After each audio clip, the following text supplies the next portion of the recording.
بسم اللہ الرحمن الرحیم۔ معاشرہ کو امن اور سکون اور مختلف الجھنوں کے خاتمے کا جو اسلامی طریقہ کار ہے وہ بہترین ہے۔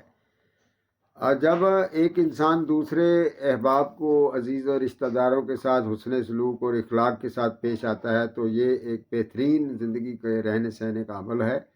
اور پھر اگلا سٹیپ جو ہے وہ ایک دوسرے کو دعوت دینا ہے اور رشتہ داروں کو اور دوستوں کو دعوت کرنا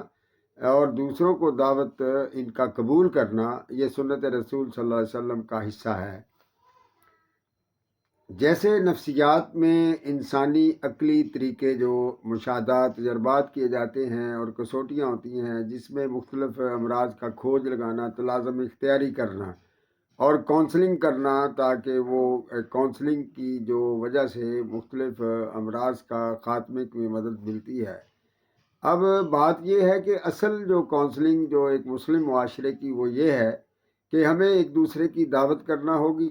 اور وہ دعوت جو ہے وہ مختصر سی ہو بے شک، اور دعوت کرنے والا اور دعوت کو قبول کرنا اس کے لیے بھی فرض ہے، اور تاکہ اس سے جو ہے وہ پیار محبت سلوک اتفاق اور جو ہے وہ ایک اچھے معاشرے کی بنیاد بنتی ہے۔ اسی طرح سے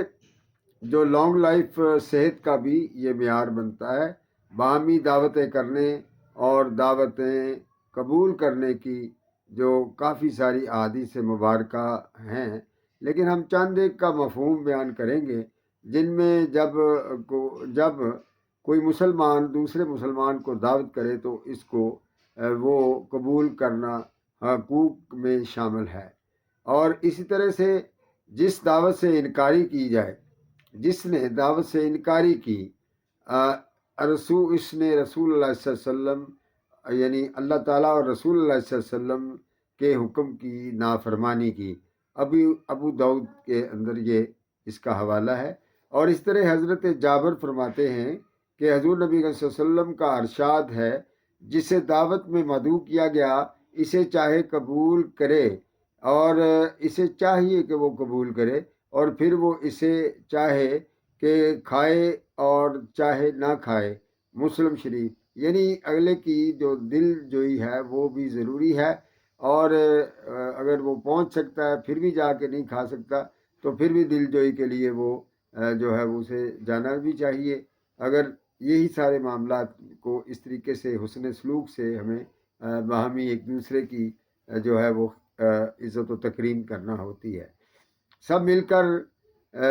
کھانے کے متعلق آپ صلی اللہ علیہ وسلم نے فرمایا کہ جماعت میں برکت ہوتی ہے، یعنی مل کر کھانے میں برکت ہوتی ہے، رزق میں اضافہ ہوتا ہے۔ مسلم شریف جو ہے اس کے اندر اس کا ریفرنس ہے۔ ہمیں ایسے گھروں کی طرف توجہ دینی ہے کہ جہاں پر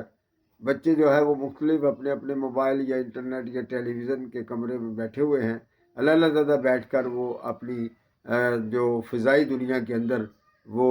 بڑے رابطے میں ہوتے ہیں، لیکن گھر کے افراد کے ساتھ، ماں باپ کے ساتھ، بہن بھائیوں کے ساتھ وہ ان کے پاس ٹائم ہی نہیں وہ نکالتے کہ اکٹھے مل کر کھانا کھایا جائے۔ پھر والدین بعض ایسے ہوتے ہیں جن کے اپنی ڈیوٹی ایسی ہوتی ہے کہ وہ دن رات جو ہے وہ ایک کر دیتے ہیں، لیکن جن بچوں کے لیے کرتے ہیں ان بچوں کو ٹائم نہیں ملتا۔ جب ان کو ٹائم نہیں ملتا، ان کی تربیت اور ان کی جو ترغیب جو ہے، ان کی زندگی کا اس کا سلیقہ جو ہے وہ اس طریقے سے نہیں بن پاتا جیسے کہ ان کے والدین اس کو اچھا بنانا چاہتے ہیں۔ تو یعنی کہ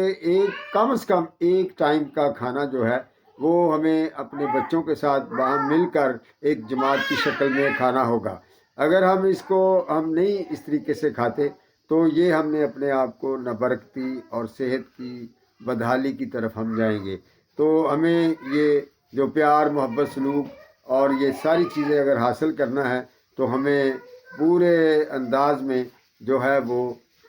اپنے ایک فیملی کے اندر بیٹھ کر باہم مل کر دعوت کرنی ہوگی، اپنے دوستوں کی دعوت جو ہے، اور اسی طریقے سے رشتہ داروں کی اور دیگر احباب کی دعوت جو ہے وہ ایک جماعت کی شکل میں کی جائے تو بے شک اس میں اخراجات جو ہیں وہ زیادہ کرنے کا حکم نہیں ہے، اور بالکل مختصر سا پروگرام جو ہے اس پہ بھی دعوت میں بلایا جا سکتا ہے۔ جزاک اللہ۔